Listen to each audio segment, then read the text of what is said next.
the mental and emotional stimulation for me has always been important, it's always been there. And I felt like I was translating that into like a lack of commitment, which sometimes is simply learn how to be bored or just to appreciate a different rhythm. So I found myself, especially last year that I spent in Australia, I kind of wanted to push myself to feel that way, where I was kind of stuck, of course, but I was taking advantage of that feeling of being bored, not stimulated. I think they're two different things. But in a second moment, I realized that that was kind of self-sabotage. It's a word that I've used a lot in that period of my life, because I realized that I wasn't just missing the highs. I wasn't stimulated and motivated at all, but then I wasn't even able to appreciate that period or get the most out of it because I was completely lost with myself. And everything for me was about criticizing my choices, the feelings, why I'm not able to make the right decision, what are my responsibilities. I was really worried about the outside world. And I defined that period really how really with the main word, which is really self-sabotage. So I wasn't able to analyze the feeling in a rational way. So as we know, sometimes it's good to be bored. It's good to live in with a different rhythm just because it gives you space to analyze in a different way. And I didn't have the tools. I didn't really have the perfect mindset to do that work on myself. So yeah, I feel like it's you need a lot of work and acknowledgement to use the tools that you have and you achieve throughout life. I'm actually combining a little bit of what you said before about, you know, guilt and self-awareness and criticism with the moments of, you know, those moments where we're chasing highs and we're chasing stimulation. I think they kind of like go side by side.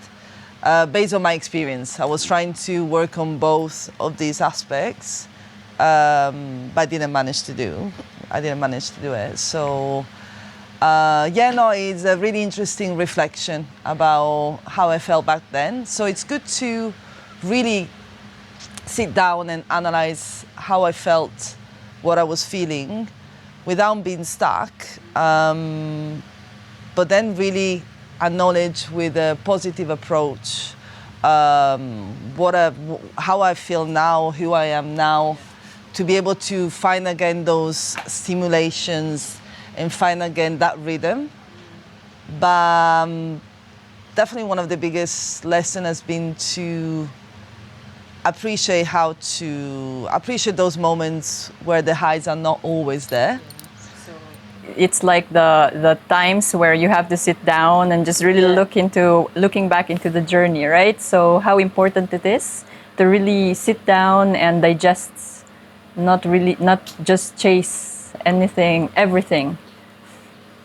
Well, without realizing it, we can become externally focused, chasing those things that are more desirable, the highs or the pleasure or the things that might be a compensation for what we actually feel. So if we go back to this primary question of the degree to which our needs were met, okay? So hypothetically, let's just say we had perfect parents and they knew all the right things to do, and they kept us safe, they gave us guidance, they taught us unconditional love and self-acceptance, they nurtured us, you know, they saw us as separate and not connected to our behavior, our image, you know, they really did all of the things that prepared us for adulthood, okay? Let's just say. Then chasing something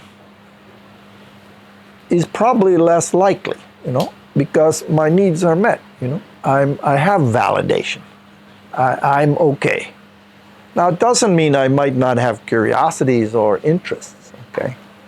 often when we put a lot of emphasis on highs, or is because we might be avoiding, without knowing it, the pain that comes from not having needs met, okay?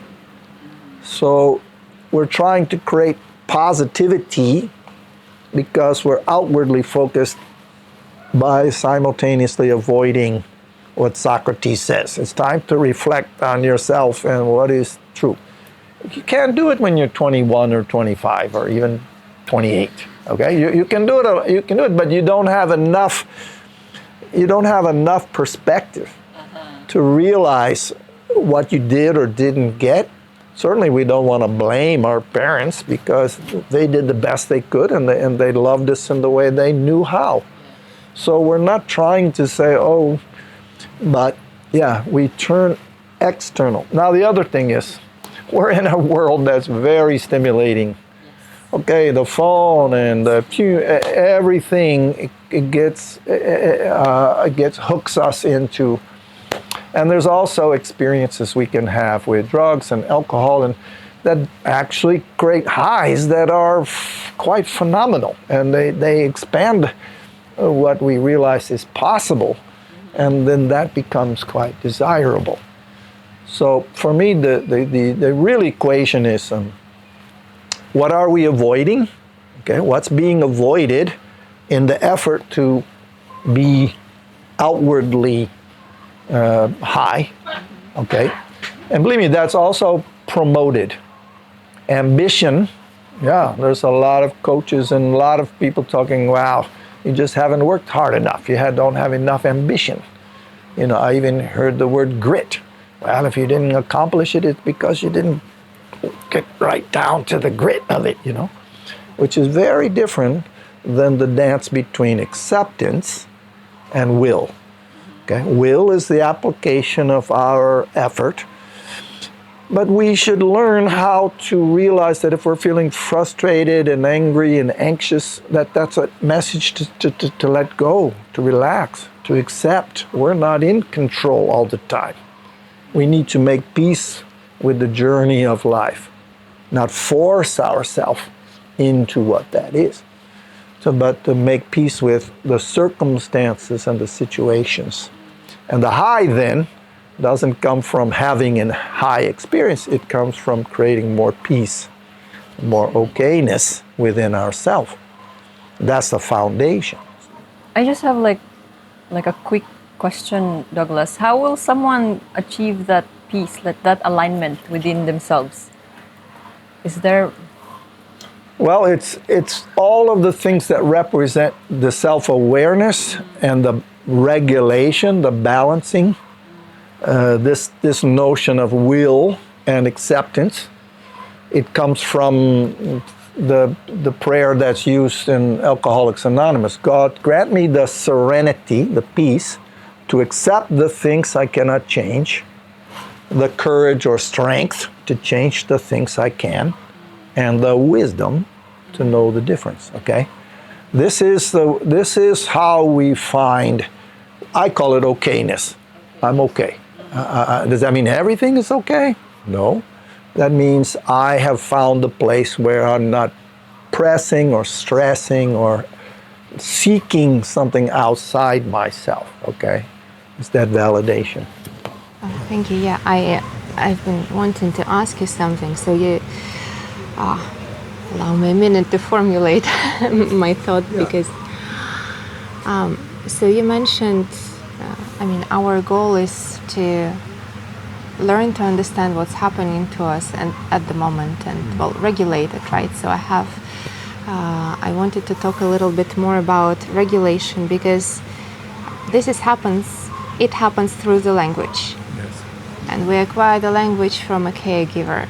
And if I'm not mistaken, the time when child kind of internalizes the language and becomes able to speak fluently and formulate thoughts, maybe not abstractions yet, but eloquently enough. That's also around the age where the superego is being formed, so that when the external rules, when the parent figure is being internalized, and that's like the inner construct which allows us to self-regulate.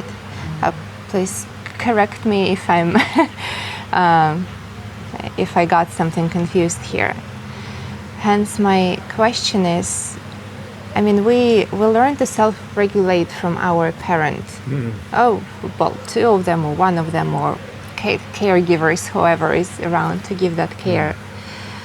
And the way I understand it, we take their patterns of self-regulation.